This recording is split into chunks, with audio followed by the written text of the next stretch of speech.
Welcome. Today we're reading the chapter Pan at Lee of the novel Tarzan the Terrible. Last time, Tarzan encountered a shaggy creature resembling a counterpart of his companion, leading to a fierce battle where they temporarily wrestled for dominance. When a saber-tooth hybrid threatened them, Tarzan and his adversary joined forces to defeat the common foe, forging an unexpected alliance. Following the battle, Tarzan learned about his new companions' backstories and their desire to return to their city, prompting them to embark on a journey together with aspirations of friendship and adventure. Night had fallen upon uncharted Palul Don. A slender moon, low in the west, bathed the white faces of the chalk cliffs presented to her, in a mellow, unearthly glow. Black were the shadows in Koruljer, Gorge of Lions, where dwelt the tribe of the same name under Essat, their chief. From an aperture near the summit of the lofty escarpment, a hairy figure emerged, the head and shoulders first, and fierce eyes scanned the cliffside in every direction. It was Essat, the chief. To right and left and below, he looked as though to assure himself that he was unobserved, but no other figure moved upon the cliff face, nor did another hairy body protrude from any of the numerous cave mouths from the high-flung abode of the chief to the habitations of the more lowly members of the tribe nearer the cliff's base. Then he moved outward upon the sheer face of the white chalk wall. In the half-light of the baby moon it appeared that the heavy, shaggy black figure moved across the face of the perpendicular wall in some miraculous manner, but closer examination would have revealed stout pegs, as large around as a man's wrist protruding from holes in the cliff into which they were driven. Essat's four hand-like members, and his long sinuous tail permitted him to move with consummate ease whither he chose, a gigantic rat upon a mighty wall. As he progressed upon his way, he avoided the cave mouths, passing either above or below those that lay in his path. The outward appearance of these caves was similar, an opening from 8 to as much as 20 feet long by 8 high, and 4 to 6 feet deep, was cut into the chalk-like rock of the cliff. In the back of this large opening, which formed what might be described as the front veranda of the home, was an opening about 3 feet wide and 6 feet high, evidently forming the doorway to the interior apartment or apartments. On either side of this doorway were smaller openings, which it were easy to assume were windows through which light and air might find their way to the inhabitants. Similar windows were also dotted over the cliff face between the entrance porches, suggesting that the entire face of the cliff was honeycombed with apartments. From many of these smaller apertures, small streams of water trickled down the escarpment, and the walls above others was blackened as by smoke. Where the water ran the wall was eroded to a depth of from a few inches to as much as a foot, suggesting that some of the tiny streams had been trickling downward to the green carpet of vegetation below for ages. In this primeval setting, the great Pithecanthropus aroused no jarring discord, for he was as much a part of it as the trees that grew upon the summit of the cliff, or those that hid their feet among the dank ferns in the bottom of the gorge. Now he paused before an entranceway and listened, and then, noiselessly as the moonlight upon the trickling waters, he merged with the shadows of the outer porch. At the doorway leading into the interior he paused again, listening, and then quietly pushing aside the heavy skin that covered the aperture he passed within a large chamber hewn from the living rock. From the far end, through another doorway, shone a light, dimly. Toward this he crept with utmost stealth, his naked feet giving forth no sound. The knotted club that had been hanging at his back from a thong about his neck, he now removed and carried in his left hand. Beyond the second doorway was a corridor running parallel with the cliff face.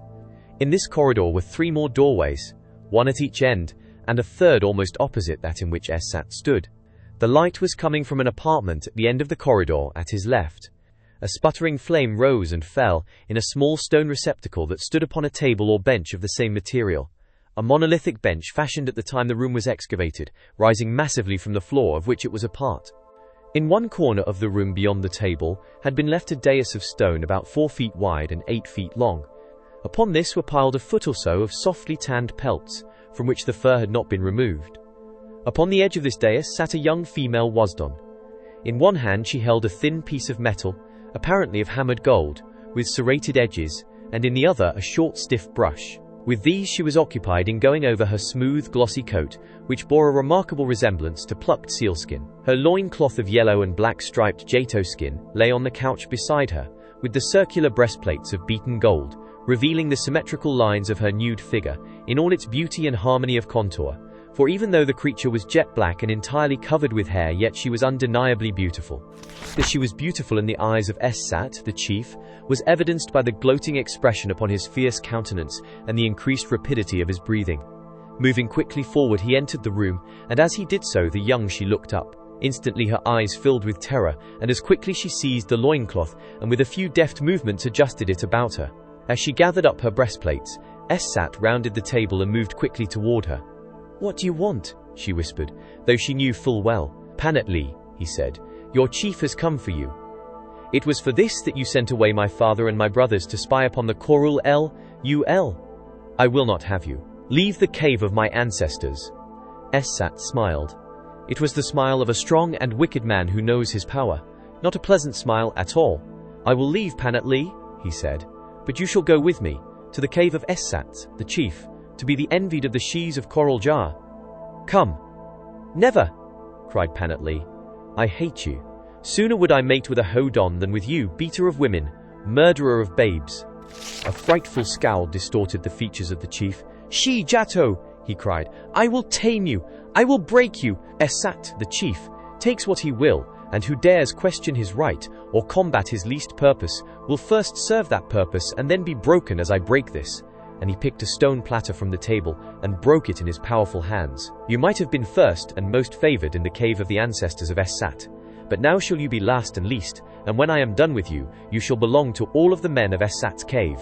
Thus for those who spurn the love of their chief." He advanced quickly to seize her, and as he laid a rough hand upon her, she struck him heavily upon the side of his head with her golden breastplates. Without a sound, Essat, the chief, sank to the floor of the apartment. For a moment, Panatli bent over him, her improvised weapon raised to strike again should he show signs of returning consciousness, her glossy breasts rising and falling with her quickened breathing. Suddenly she stooped and removed Essat's knife with its scabbard and shoulder belt. Slipping it over her own shoulder, she quickly adjusted her breastplates, and keeping a watchful glance upon the figure of the fallen chief, backed from the room. In a niche in the outer room, just beside the doorway leading to the balcony, were neatly piled a number of rounded pegs from 18 to 20 inches in length. Selecting 5 of these, she made them into a little bundle, about which she twined the lower extremity of her sinuous tail, and thus carrying them made her way to the outer edge of the balcony. Assuring herself that there was none about to see or hinder her, she took quickly to the pegs already set in the face of the cliff, and with the celerity of a monkey clambered swiftly aloft to the highest row of pegs, which she followed in the direction of the lower end of the gorge, for a matter of some 100 yards.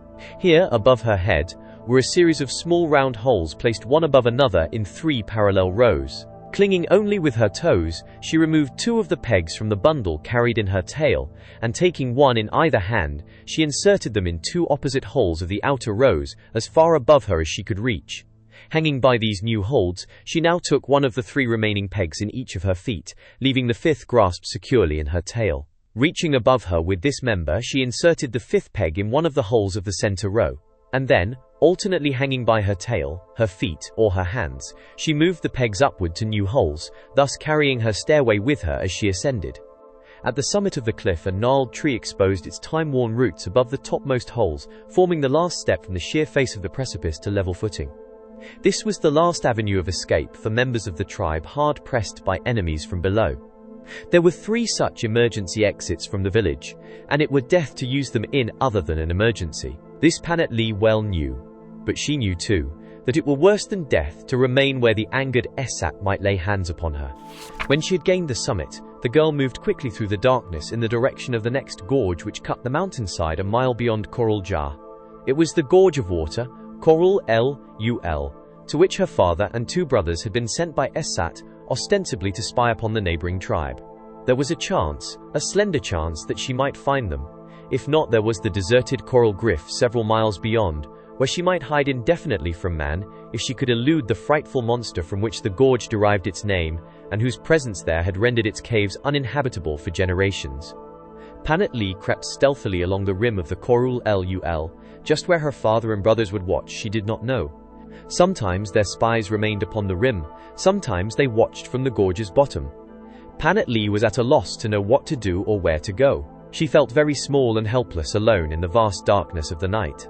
Strange noises fell upon her ears. They came from the lonely reaches of the towering mountains above her, from far away in the invisible valley, and from the nearer foothills, and once, in the distance, she heard what she thought was the bellow of a bull. Gryf. It came from the direction of the coral griff. She shuddered. Presently there came to her keen ears another sound. Something approached her along the rim of the gorge. It was coming from above. She halted, listening. Perhaps it was her father, or a brother. It was coming closer. She strained her eyes through the darkness. She did not move. She scarcely breathed. And then, of a sudden, quite close it seemed, there blazed through the black night 2 yellow-green spots of fire. Panatlee was brave.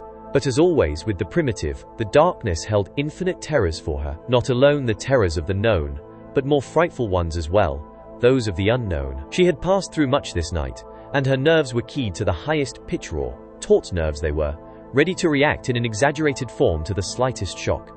But this was no slight shock. To hope for a father and a brother, and to see death instead glaring out of the darkness. Yes, Panatlee was brave, but she was not of iron. With a shriek that reverberated among the hills, she turned and fled along the rim of Corul Lul, and behind her swiftly came the devil-eyed lion of the mountains of Palul Don. Panatlee was lost. Death was inevitable. Of this there could be no doubt, but to die beneath the rending fangs of the carnivore, congenital terror of her kind, it was unthinkable. But there was an alternative. The lion was almost upon her. Another instant, and he would seize her. Panatlee turned sharply to her left. Just a few steps she took in the new direction before she disappeared over the rim of Corul Lul. The baffled lion, planting all 4 feet, barely stopped upon the verge of the abyss. Glaring down into the black shadows beneath, he mounted an angry roar. Through the darkness at the bottom of Corul Jia, Ormat led the way toward the caves of his people. Behind him came Tarzan and Tarden. Presently they halted beneath a great tree that grew close to the cliff.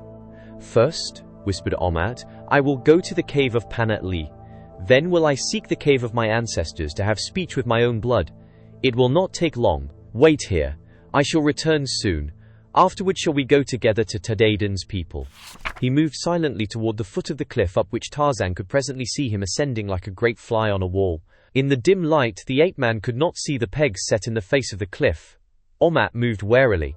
In the lower tier of caves there should be a sentry. His knowledge of his people and their customs told him, however, that in all probability the sentry was asleep. In this he was not mistaken, yet he did not in any way abate his wariness. Smoothly and swiftly he ascended toward the cave of Panatlee, while from below Tarzan and Tarden watched him. "How does he do it?" asked Tarzan. "I can see no foothold upon that vertical surface, and yet he appears to be climbing with the utmost ease." Tarden explained the stairway of pegs. "You could ascend easily," he said, "although a tail would be of great assistance." They watched until Ormat was about to enter the cave of Panatlee, without seeing any indication that he had been observed, and then, simultaneously, both saw a head appear in the mouth of one of the lower caves. It was quickly evident that its owner had discovered Ormat, for immediately he started upward in pursuit. Without a word, Tarzan and Tarden sprang forward toward the foot of the cliff. The Pithecanthropus was the first to reach it, and the ape-man saw him spring upward for a handhold on the lowest peg above him. Now Tarzan saw other pegs, roughly paralleling each other in zigzag rows up the cliff face. He sprang and caught one of these, pulled himself upward by one hand until he could reach a second with his other hand, and when he had ascended far enough to use his feet, discovered that he could make rapid progress. Taden was outstripping him, however, for these precarious ladders were no novelty to him, and further, he had an advantage in possessing a tail. Nevertheless, the ape-man gave a good account of himself, being presently urged to redoubled efforts by the fact that the Wasdon above Taden glanced down and discovered his pursuers just before the Hodon overtook him.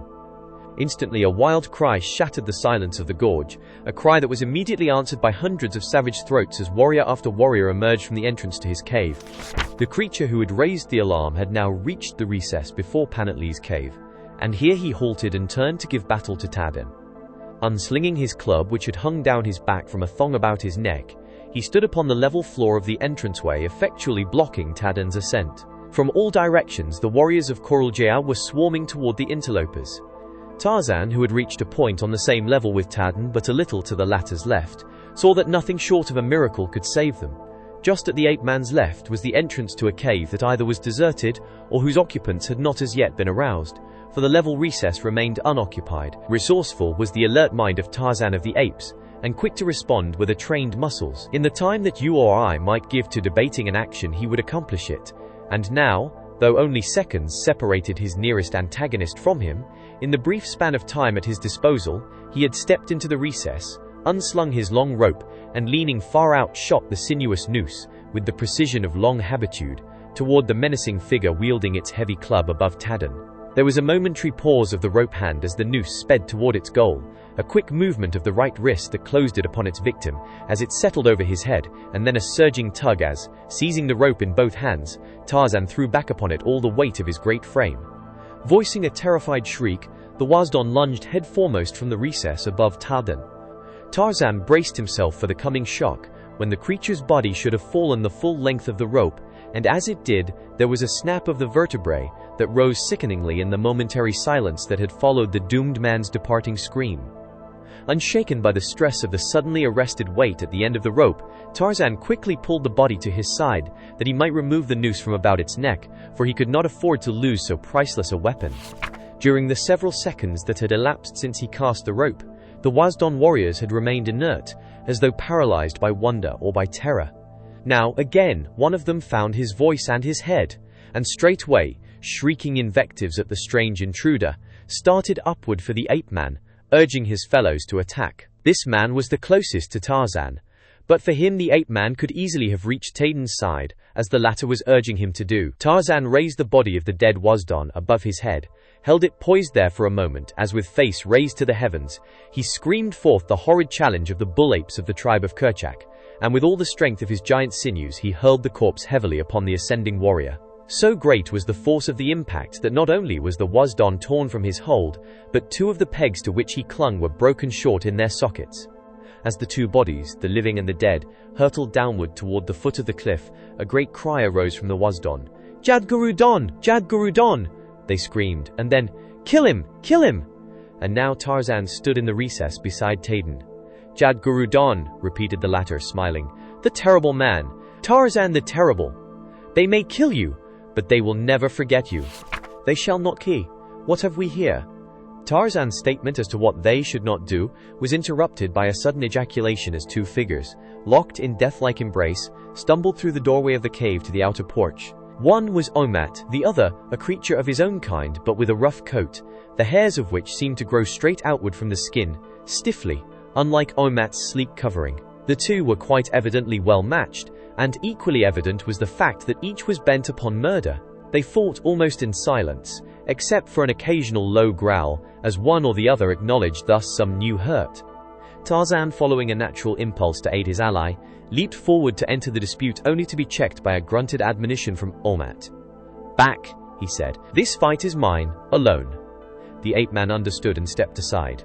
"It is a gundbar," explained Taden, "a chief battle.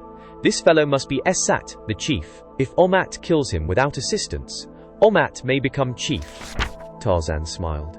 It was the law of his own jungle, the law of the tribe of Kerchak, the bull ape, the ancient law of primitive man that needed but the refining influences of civilization to introduce the hired dagger and the poison cup. Then his attention was drawn to the outer edge of the vestibule. Above it appeared the shaggy face of one of Esat's warriors. Tarzan sprang to intercept the man, but Taden was there ahead of him. "Back!" cried the Hodon to the newcomer. "It is Gunbar." The fellow looked scrutinizingly at the two fighters, then turned his face downward toward his fellows. "Back!" he cried. "It is Gunbar between Esat and Omat." Then he looked back at Taden and Tarzan. "Who are you?" he asked. "We are Omat's friends," replied Taden. The fellow nodded. "We will attend to you later," he said, and disappeared below the edge of the recess. The battle upon the ledge continued with unabated ferocity, Tarzan and Talaren having difficulty in keeping out of the way of the contestants who tore and beat at each other with hands and feet and lashing tails. Esat was unarmed. Panat-Lee had seen to that. But at Omat's side swung a sheathed knife which he made no effort to draw. That would have been contrary to their savage and primitive code, for the chief battle must be fought with nature's weapons. Sometimes they separated for an instant, only to rush upon each other again with all the ferocity and nearly the strength of mad bulls. Presently one of them tripped the other, but in that vice-like embrace one could not fall alone. Esat dragged Omat with him, toppling upon the brink of the niche. Even Tarzan held his breath. There they surged to and fro perilously for a moment, and then the inevitable happened. The two, locked in murderous embrace, rolled over the edge and disappeared from the ape-man's view. Tarzan voiced a suppressed sigh, for he had liked Omet and then, with Tadan, approached the edge and looked over. Far below, in the dim light of the coming dawn, two inert forms should be lying stark in death. But, to Tarzan's amazement, such was far from the sight that met his eyes. Instead, there were the two figures still vibrant with life, and still battling only a few feet below him, clinging always to the pegs with two holds, a hand and a foot, or a foot and a tail. They seemed as much at home upon the perpendicular wall as upon the level surface of the vestibule. But now their tactics were slightly altered, for each seemed particularly bent upon dislodging his antagonist from his holds, and precipitating him to certain death below. It was soon evident that Omat, younger and with greater powers of endurance than Essat, was gaining an advantage. Now was the chief almost wholly on the defensive. Holding him by the crossbelt with one mighty hand, Omat was forcing his foeman straight out from the cliff, and with the other hand and one foot was rapidly breaking first one of Essat's holds, and then another, alternating his efforts, or rather punctuating them, with vicious blows to the pit of his adversary's stomach. Rapidly was Essat weakening, and with the knowledge of impending death there came, as there comes to every coward and bully under similar circumstances, a crumbling of the veneer of bravado, which had long masqueraded as courage, and with it crumbled his code of ethics. Now was Essat no longer chief of Korul Jah. Instead he was a whimpering craven battling for life. Clutching at Omat, clutching at the nearest pegs, he sought any support that would save him from that awful fall, and as he strove to push aside the hand of death, whose cold fingers he already felt upon his heart, his tail sought Omat's side and the handle of the knife that hung there. Tarzan saw, and even as Essat drew the blade from its sheath, he dropped cat-like to the pegs beside the battling men. Essat's tail had drawn back for the cowardly fatal thrust. Now many others saw the perfidious act, and a great cry of rage and disgust arose from savage throats. But as the blade sped toward its goal, the ape-man seized the hairy member that wielded it, and at the same instant, Omat thrust the body of Essat from him with such force that its weakened holds were broken, and it hurtled downward, a brief meteor of screaming fear to death. Did you enjoy today's chapter of Tarzan the Terrible? Why not subscribe and ring the bell?